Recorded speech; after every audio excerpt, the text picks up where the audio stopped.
Hello, from the For They See Me, this is Chris Robinson with your Traders Exclusive comment today. We're going to cover the livestock very quickly and then corn, wheat, and beans. They always say beware the Ides of March. We've already had a pretty good sell-off coming into this week in the grains, and we've seemed to have caught a bid. Technically, what are we looking at? I would take a look at July Chicago wheat. We had a 70-cent rally earlier in the year. We dropped, gave back about 43 cents of that, came down to a very, very significant support level, and we've caught a bid since then. We'll see if that continues moving forward. So I think it's been a very technical trade, especially in Chicago wheat. The managed funds are still short, about 80,000 contracts of wheat, but it seems like the market's trying to carve out a bottom. Again, it's only the middle of the week. We'll see how we settle Friday. Switching over to corn, again, after having about a 23 cent sell-off, we've had a little bid come back in here, especially in the spot month corn. Some rumored stories that the Chinese stepped in and bought 3 to 8 cargoes. That has not yet been confirmed, but it's definitely the scuttlebutt amongst the trade out there that there's been some Chinese interest in our corn. And then switching over to soybeans. Again, after having kind of a brutal sell-off, especially in the new crop, we've kind of held here at this $9.90, $10 level. $10 is a big psychological level for producers that have yet to decide whether or not they're going to plant soybeans this year or corn. I want you to look at something called the corn-bean ratio. Right now, it's pretty wide, about wider than it historically has been.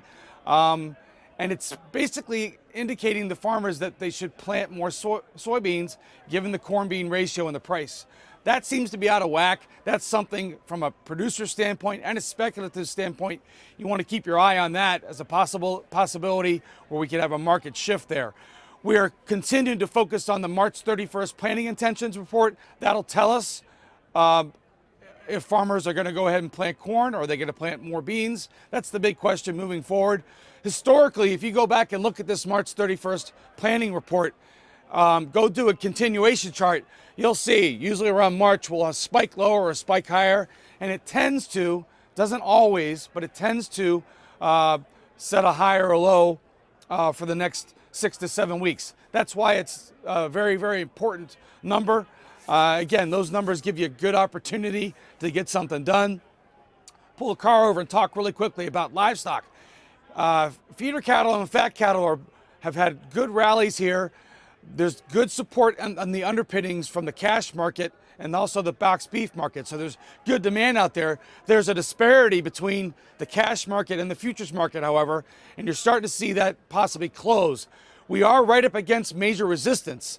So from a speculative standpoint, this is an area where you're going to see people step in and possibly start to sell, looking for a break off this old resistance. However, if we can pop through that resistance, the game could change and you could see a continued move higher from where we've been. So I would continue to watch that in the livestock. Lastly, what's going on with lean hogs? Lean hogs, after coming off of multi-year lows, has seen good support here. We continue to see an increase in the physical demand, not only of lean hogs, but also pork bellies. There's been some stories out there that the Chinese could possibly be stepping in and trying to add to their pork supply because of the concern about bird flu. Moving forward, sometimes in markets, it's not the reality, it's the perception.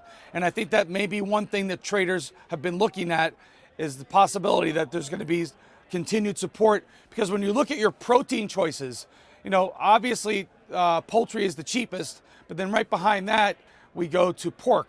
And the Chinese have a tremendous appetite for pork. And I think that's really what the market's been watching moving forward here. That's about it. From the floor of the CME, this is Chris Robinson. If you're looking for help with your trading or hedging, look me up on the web.